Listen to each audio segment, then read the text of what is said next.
ஃப்ரெண்ட்வுட்ஸ் நேயர்களுக்கு வணக்கம். விஜயோடைய சுற்றுப்பயணம் ரொம்ப சூப்பராக போயின்னு இருக்கு அப்படிதான் சொல்லணும். ஆனால் ஒன்று, விஜய் அவர்கள் என்ன பண்றாரு ஏது பண்றாரோ, அவர் பேசி மயக்கிறாரா அப்படின்னு தெரில. எக்கச்சக்கமான கூட்டத்தை கூட்டிடுறாருப்பா அப்படின்னு அவருக்கு ஒரு அஜெண்டா கொடுத்துருக்காங்களா என்னன்னு தெரியல. ஒவ்வொரு மாவட்டத்திலையும் இத்தனை ஆயிரம் பேரை கூட்டணும் அப்படின்னு சொல்லிட்டு. ஏன்னா காசை கொடுத்தாவது பக்கத்து மாவட்டத்தில் இருந்தாச்சுன்னா ஆளை நீங்களை கொண்டு வந்துருங்க அப்படின்னு சொல்லிட்டு தான் எக்கச்சக்கமான கூட்டத்தை காட்டுறாங்க. ஆனா இந்த கூட்டத்தை நம்பிதான் ஒரு சிலர் என்ன பண்றாங்க, பைத்தியகாரதனமா பேசிட்டு இருக்காங்க. கூட்டத்துல வரவங்க எல்லாம் விஜய்க்கு ஓட்டு போட்டு ஜெயிக்க வச்சிருவாங்க, அவருதான் அடுத்த முதலமைச்சர் அப்படி இப்படின்னு பேசுறாங்க. கள நிலவரத்தை யாரும் பேச மாட்டேங்கிறாங்க அப்படின்னு தான் நிறைய பேர் ஏங்கிக்கிட்டு இருக்காங்க. உண்மையிலேயே விஜய் அவர்கள் அந்தந்த தொகுதிக்கு அவர் போறாருல, அந்த தொகுதியில இருக்கிறவங்கள உண்மையிலேயே அவர் கூட்டி காட்டுறாரா அப்படின்னா இல்லவே இல்லை. ஏன்னா நிறைய வீடியோக்கள் பார்க்குறோம், ஸ்கூல் பசங்களெல்லாம் கொண்டு வராங்க, குழந்தைங்களெல்லாம் கொண்டு வராங்க. அவ்வளோ கூட்டத்தில் ஸ்கூல் பசங்க இதெல்லாம் விதியில இருக்கு. அந்த இவங்களுக்கு ஒரு விதிமுறைகள் போட்டாங்கல்ல, நீதிமன்றம் உத்தரவு போட்டுச்சுல, உங்க கூட்டத்துக்கு சில கட்டுப்பாடுகள் விதிக்கிறோம் அப்படின்னு.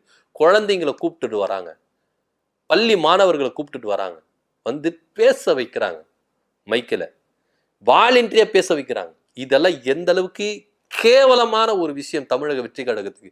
இப்படிதான் நீங்க வந்து ஓட்டு வாங்கணுமா? இப்படிதான் நீங்க ஆட்களை சேர்க்கணுமா? ஏங்க குழந்தைங்க என்னங்க பண்ணுச்சு, ஸ்கூல் பசங்க என்னங்க பண்ணாங்க? விஜய் அவர்களுக்கு இதை கேட்கறதுக்கு, இதை சொல்றதுக்கு அவருக்கு எதுவுமே தெரியலையா என்ன அப்படின்னு நம்மளுக்கு ஒன்றும் புரியல. ஸ்கூல் பசங்களை வர வச்சு இந்த அளவுக்கு நீங்க கூட்டத்தை சேர்க்கணுமா அப்படின்ற ஒரு பார்வையும் இங்க இருக்குது. ஆனா விஜய் அவர்கள் இந்த கூட்டத்துல இபிஎஸ்க்கு சரியான ஒரு சவுக்கடி கொடுத்திருக்கிறார். இபிஎஸ்க்கு இது பெரிய ஷாக்காவே இருக்கு. என்னன்னா, பாஜகவிலிருந்து அதிமுகவை பிரிச்சு தமிழக வெற்றி கழகத்தோட கூட்டணி வச்சிடலாம் இப்படின்ற ஒரு கனவு கோட்டில தான் விஜய் அவர்களை விமர்சிக்காம, தமிழக வெற்றி கழகத்தை விமர்சிக்காம இபிஎஸ் அவர்கள் என்ன பண்ணார், சுற்றுப்பயணத்தை மேற்கொண்டிருந்தார். ஆனா இன்னைக்கு எல்லாத்துக்கும் ஒரு முற்றுப்புள்ளியை விஜய் அவர்கள் வைத்திருக்கிறார். என்ன அப்படின்னா, பாஜக கூட கூட்டணியில இருக்கிற அதிமுக கூட நாங்க கூட்டணி வைக்க மாட்டோம் அப்படின்னு சொல்லியிருக்காரு. அது மாத்திரம் இல்லாம விமர்சிச்சிருக்கிறார். அம்மா அம்மா அப்படின்னு சொல்றாங்க, ஆனா அந்த அம்மா வழிகாட்டின அந்த கொள்கைக்கு எதிராகவே பாஜக கூட கூட்டணி வச்சிருக்கிறாங்க. அந்த அம்மா தான் பாஜக கூட கூட்டணியே இல்ல அப்படின்னு சொன்னாங்க. நான் இருக்கும் போதுல, நான் இல்லைன்னா கூட அதிமுக பாஜக கூட கூட்டணி வைக்காது அப்படின்னு அந்த அம்மா சொன்னாங்க. ஆனா அம்மா அம்மான்னு தூக்கி பிடிக்கிறாங்க. அந்த அம்மாவையே இன்னைக்கு என்ன பண்ணிட்டாங்க, இவங்க கலங்கடிக்க வச்சுட்டாங்க, பாஜக கூட கூட்டணி வச்சுட்டாங்க. அதனால இனி அதிமுக கூட கூட்டணி இல்ல அப்படின்றத உறுதிப்பட என்ன பண்ணிருக்காரு, அதிரடியான அறிவிப்பை தெரிவிச்சிருக்காரு. இது இபிஎஸ்க்கு ரொம்ப ஷாக்காவே இருக்கு. விஜயோட இந்த அதிரடி அறிவிப்புனால இபிஎஸ்க்கு ஒரு ஷாக்காவே இருக்கு. இன்னொரு பக்கம் விஜய் அவர்கள் இத இப்ப அதிரடியா இத்தனை நாள் விட்டுட்டாரு. இப்ப அதிரடியா பேசுறதுக்கான காரணம் என்ன அப்படின்னா, அண்டர் டீலிங் ஒண்ணு போயிட்டு இருக்கு. என்ன, யாரு கூட அண்டர் டீலிங் அப்படின்னா, டிடிவி தினகரன் கூட கூட்டணியில சேருதா தாவேகா அப்படின்ற ஒரு பேச்சுகள் இங்க ரொம்பவே பரவலா போயிட்டு இருக்கு. ஏன்னா இபிஎஸ் அவர்களை தேசிய ஜனநாயக கூட்டணிக்கு தலைமையாகவும் முதலமைச்சர் வேட்பாளராகவும் நீங்க அறிவிக்காம இருங்க, அப்ப நான் கூட்டணிக்கு வரேன் அப்படின்ற ஒரு கருத்தை டிடிவி தினகரன் தொடர்ந்து வச்சுட்டு இருக்காரு. எப்போ கூட்டணியில இருந்து வெளியே வந்தாரோ அப்பவே சொல்லிட்டார், எடப்பாடி பழனிசாமி முதலமைச்சர் வேட்பாளரா இல்லையா, நான் கூட்டணிக்கு ஆதரவு தரேன், அது வரைக்கும் வரமாட்டேன் அப்படின்னு சொல்லிட்டு வெளியே வந்துட்டார். அதுக்கப்புறம் அண்ணாமலை அவர்கள் போய் 1 மணி நேரம் போயிட்டு சந்திச்சாரு, எவ்வளவோ கெஞ்சி கெஞ்சி பார்த்தாரு. டிடிவி தினகரன் ஒரே ஒரு விஷயத்துலதான் குறிக்கோளா நின்றுட்டாரு, அண்ணாமலை நானும் நண்பர்கள், அதுல எந்த வித மாற்று கருத்தை இல்லை, அவருக்கு நான் பல விஷயங்கள் விட்டு கொடுத்துருக்கேன், அவர் எனக்கு விட்டு கொடுத்துருக்காரு, எங்களுக்குள்ள ஒரு நட்பு ரீதியான ஒரு ஐக்கியம் எங்களுக்குள்ள இருக்குது. ஆனா இந்த விஷயத்துல நான் இறங்கி வர மாதிரி இல்ல.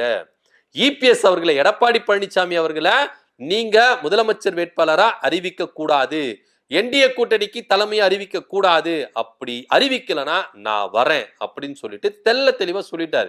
இப்போ இங்க பாஜகவுக்கு ஒரு கேட்டு போட்டாச்சு, எடப்பாடி பழனிசாமி கேட்டு போட்டாச்சு. அடுத்தபடியா டிடிவி தினகரன் சைலண்டா தமிழக வெற்றி கழகத்தோட 3வது ஒரு அணியை உருவாக்குறதுக்கு பேச்சுவார்த்தைகள் நடந்தது.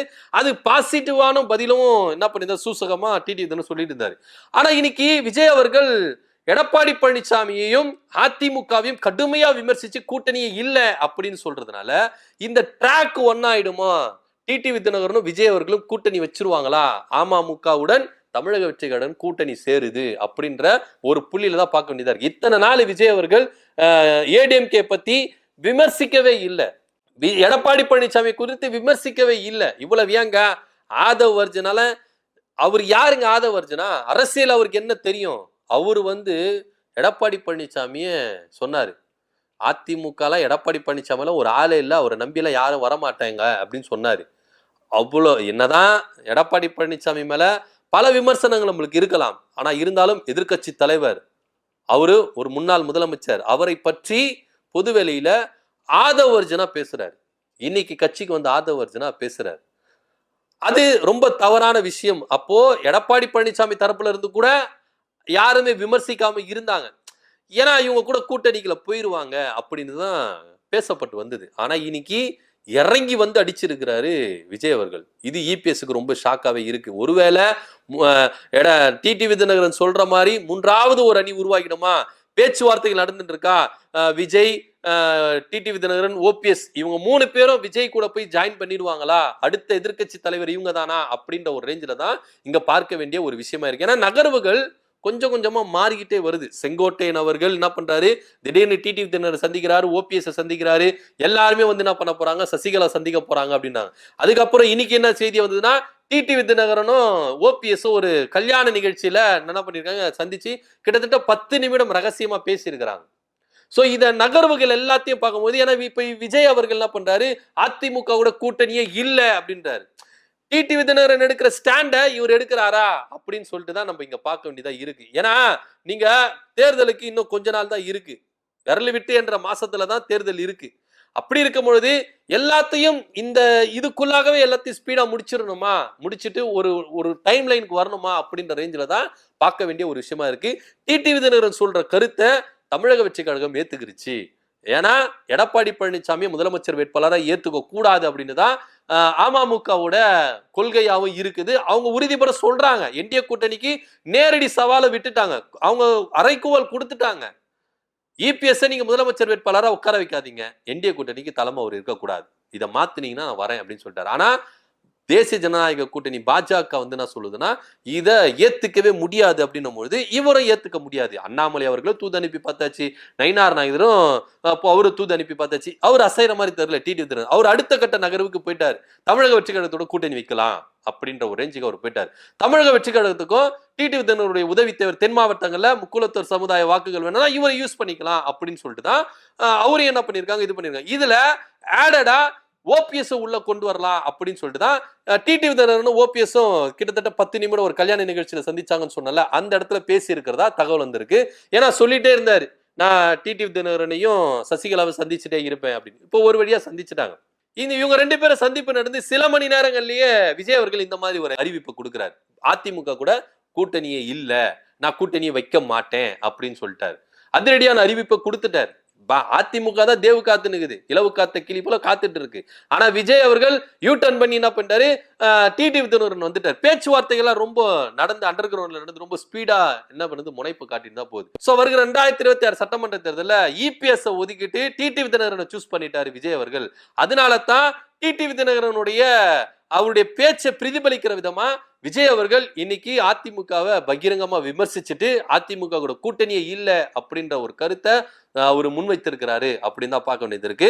இந்த கூட்டணிக்குள்ள இன்னும் பல பேர் இணைவாங்க அப்படின்னு தான் எதிர்பார்க்கலாம். என்ன நடக்க போகுது அப்படின்றத பொறுத்திருந்து பார்க்கலாம்.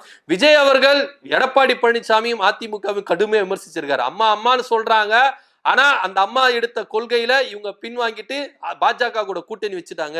எடப்பாடி பழனிசாமி கூட அதிமுக கூட இனிமே கூட்டணி இல்ல அப்படின்னு சொல்ற விவகாரம். டிடிவி தினகரனுடன் விஜய் அவர்கள் கூட்டணி வச்சு 2026 சட்டமன்ற தேர்தலை சந்திக்க போகிறாரா அப்படின்ற புள்ளியில பார்க்க வேண்டியது இருக்கு.